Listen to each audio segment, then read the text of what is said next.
What's good, YouTube? Hope y'all are doing well. So today's discussion, man, it's kind of a somber Sunday to say the least. This little man over here is already trying to hold back his tears, but he just can't, man. We got to discuss this because, to be honest, it wouldn't feel right for me not to talk about this because it was such a big part of my childhood and it shaped me into who I am today. And just to like see the headlines, it's something that is not surprising, but at the same time, it feels like a part of you has just died. And I'm of course referring to Toys R Us closing all of its US stores. Yes, ladies and gentlemen, the rumors were true. I remember a couple of months back in 2017, Toys R Us, they filed for bankruptcy, and there was all this talk about restructuring going on within the company. And while a lot of people were, I guess, kind of, they didn't want to see the writing on the wall. They didn't want to listen to the Sam Smith song, no pun intended.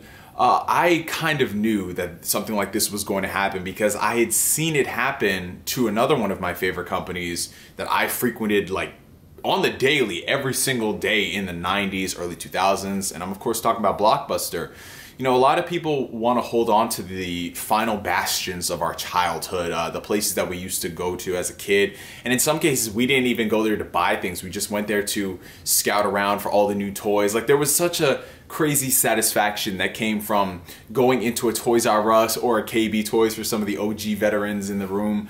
There was something about going into those places and just looking and admiring the toys in the box or the video games and just seeing them on the shelves. Like, that level of satisfaction was kind of unparalleled. It was a different experience entirely than you actually buying the toy and playing with it. It was so weird, but I think you guys know exactly what I'm referring to. So when we're talking about Toys R Us closing all of their US stores, it definitely does suck because the child inside of me is like, man, I used to go there, you know, save up my allowance. I went there and I bought like my first this or my first that. You know, there were times I'd go there with my parents just to window shop, and then, you know, for Christmas, they would surprise me with the thing that I was playing with for hours at Toys R Us. And it's just insane because we're never gonna have something like that again. And I know a lot of people see this as sort of a tragedy for the younger generation. They feel as if, you know, without this bastion, something that we grew up with, kids these days are not gonna know what it was like. And to be honest, I agree with that, but at the same time, y'all, even as I was growing into my early adulthood, if you will, like when I was turning 13, 14, 15, 16, I sort of saw a shift in the way people were consuming not just media, but just entertainment, like things to keep them preoccupied. And you know, when I was like in my early teen years, this was around the time where the iPhone was becoming big.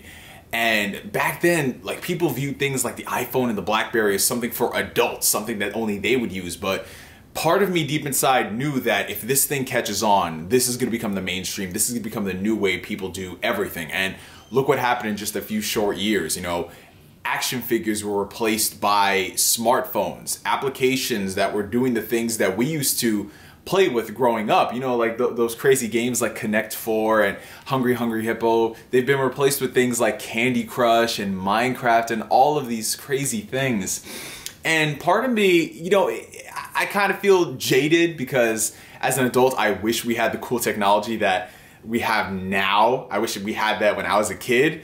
But to the same degree, I'm kind of glad that we had to diversify our portfolio of things. Like, we had to play video game consoles to get a video game console experience. We had to play, you know, with something like Connect 4 or Sorry to get that sort of experience. Like, we had to whip out so many different things to fill the void in our heart for entertainment. Nowadays, everything is just on your phone. If you're not feeling like playing something like Flappy Bird, and I am so dating myself right now, if you're not feeling like playing something like that, you can play Super Mario Run, or you can play Animal Crossing Pocket Edition, or whatever it's called, whatever you need to fill your entertainment void. And kids nowadays, they're doing the same thing as us. Like, there really isn't a clear distinction between what kind of application a kid would use and something that an adult would use at this point.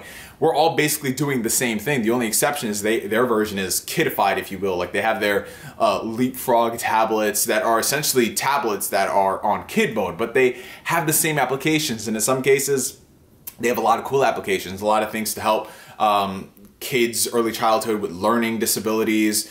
They have a lot of awesome applications. So you can't really fault the shift towards technology and say that it's a bad thing and then kids are not kids anymore. I honestly am thankful for technology advancing to the point where it can become so integrated in our lives that it could actually help kids with these issues. And of course, it comes with some caveats. Yeah, you know, kids become obsessed with these things to the point where they don't want to play outside anymore. They don't want to just get away from these devices. They're always carrying around their chargers and stuff. Like, that's definitely a conversation we can have in the future. But again, it comes with, like, you want the good, but you also got to take the bad. You know, everything has sort of a balance, an equilibrium, an ebb and a flow. But back onto Toys R Us. I know I'm kind of jumping all over the place here. You know, talking about some of my favorite memories when I used to go into the store all the time. I always remember the one Toys R Us, and if any of you guys are my fans, like I'm really going to specify my location and where I live. I always used to go to this one Toys R Us in Yonkers, New York. And some of my fans out there who live in, you know, like the city area, live near the Bronx, White Plains, stuff like that, you might know exactly which one I'm talking about. There was this one Toys R Us that was next to this insane car dealership. And I always looked at that like, you know, the Audi car dealership and the Ford car dealership and all that stuff was for the adults and something for them to ogle over. But there, right up on the hill, you had to actually drive. It was like driving up to Wayne Manor, basically. Like, you had to make the turn and go all the way up the hill and like this and like that to get to the Toys R Us. But once you got there, you felt like you were the king of the world, man. We always used to go there once every 2 weeks, me and my sister, because that was around the time where KB Toys was closing down. So we needed our new fix, if you will. And I still remember some of the toys that I got there. I got my very first Power Rangers video game. I believe it was Lightspeed Rescue for the N64. I had no idea what I was doing with that game, but it was something I was excited about because I loved playing that. Then I got like so many toys from there based off of things that I watched back in the day. Like, I got my very first Digivice there. It wasn't even a electronic Digivice. It was a plastic shell that was color-coded to whatever crest. I think I had the green one, so to be honest, I don't even remember who had the green one, because you remember when they were digivolving to the ultimate forms, how the Digivice just went on steroids and it changed colors? I had one of those and I got it from Toys R Us. I also got my Season 2 Digivice from there. I got the blue one, of course, because I wanted to be like Davis, you know, the Digi-Egg of courage and friendship. And oh boy, I want to go back and watch Digimon again. But just in addition to that, I got so many different things, you know, not just toys like Beyblades and stuff, but I got a lot of video games there.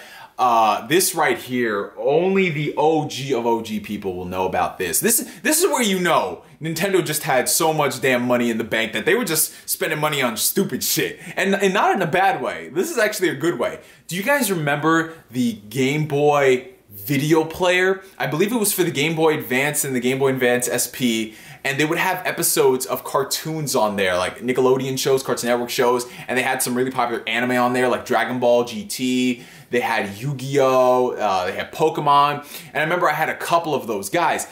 This, like, right here was probably the biggest waste of money in my life, next to hit clips, where you're paying, like, what, a couple of dollars for 30 seconds of music?